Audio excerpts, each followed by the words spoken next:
Hello and welcome to Nirmal Bang, ladies and gentlemen. I'm Hira Daria. We have with us Ria Singh, technical analyst, currencies joining in. Ria, welcome to the show.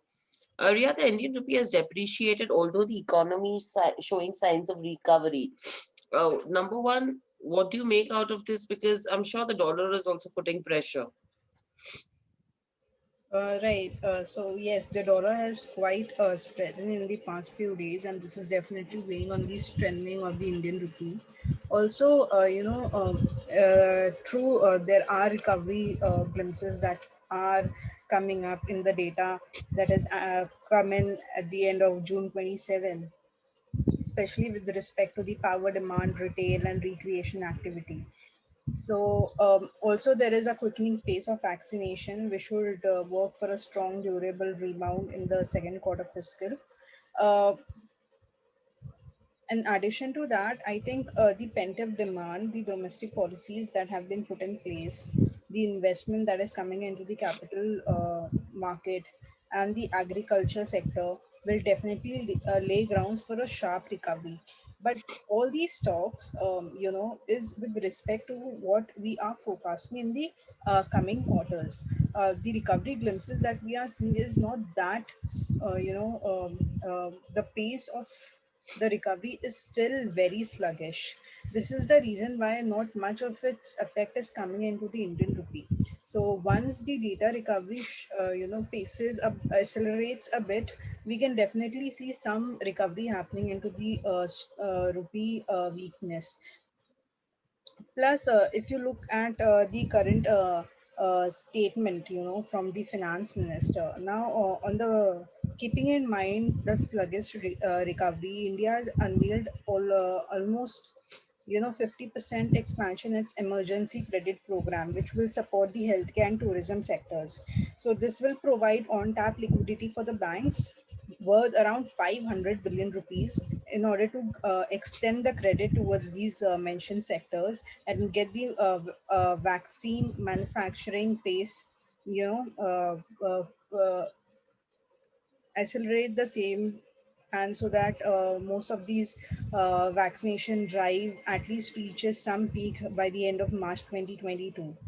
But taking into view the credit program that the finance minister has introduced, this will extend around 6.29 trillion rupees. Now, if you look at the current India's current account deficit, it has come around $8.1 billion, which is 1% of the GDP in the last quarter of the fiscal year. So, keeping in mind the fiscal deficit and the current introduction of the new measure credit program measures, there is no further statement from the FM whether what kind of pressure that it will be on the fiscal deficit, or what are the strategies that they are looking forward to maintaining that not much of the pressure comes into the fiscal deficit and so forth. So I think this is one of the points that we will need to monitor in the coming days: the government borrowing, the credit support that the government has extended, and what will be the monetary measures that will be taken in order to curb uh, the aftermath of these fiscal support that the government has extended to the economy. So expect the rupee to be in the range of 75.09, 74.37 in the shorter term, because obviously oil is also putting some pressure on the Indian rupee by bringing in the by bringing in the imported inflation in the economy. Right. So with all of this, with regards to the with regards to the dollar as well, do you think that could continue the bullish run, or do you think inflation is something which could hover around? Yes, there has been a lot of talks among the Fed representative, with respect to the elevated rates of price inflation. So, taking into consideration and evaluating the statement, so according to them, the elevated rates of price inflation alone, including the highest score on PCE in May, are essentially not very much evident enough that the pre-pandemic disinflationary trends have been broken. So they are still keeping that in view. that once this pent up demand gets, fulfilled by the supply side as well, the inflation will come under control, and they are still, looking at the pre pandemic disinflationary levels. So this is one development that we'll have to monitor in the coming, in the coming series of Fed meets as well.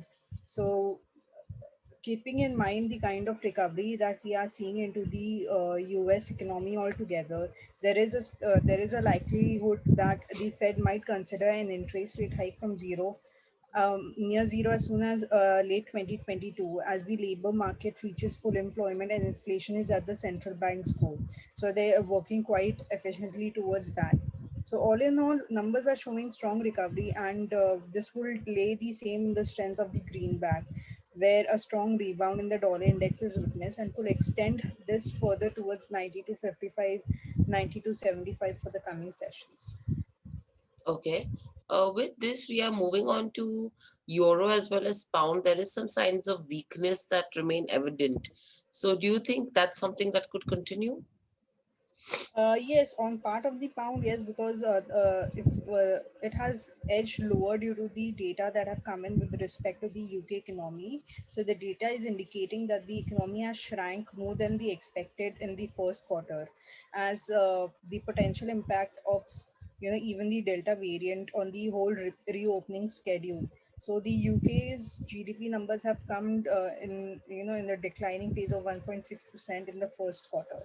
And plus, if you look at the statement from the chief economist, the inflation is likely to finish the year close to 4%. So this will be the biggest challenge for the policymakers, and if not taken under acute consideration, could result in the weakening of pound to the levels of 1992.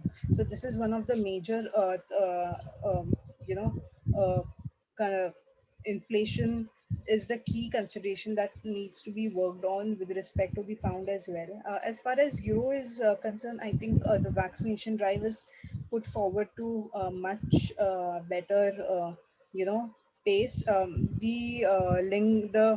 The news with respect to the Brexit wars has lingered again into the EU, where there are still talks with respect to the whole import and export categories. And though they have reached to some extent of it with respect to the fisheries and so forth, but there are still many listed categories that still need to that the both parties still need to come on the same page. So this is putting some of the pressure on the euro as well. So euro and pound will remain under pressure in the coming sessions. Okay. And what are the strategies that you would want to recommend? uh, the strategies would be to go long into the USD INR above the level of 74.85 for a target of 75.10 with a stop loss at 74.68. You can go short into the JPY INR. Now the yen is posing a little bit of geographical pressure with respect to taking a stand on the Olympics with the Delta variant, and there's a lot of protest that is going on into the region. Plus, there is a fiscal and monetary talks that is going on. So I think they'll put some pressure on the JPY.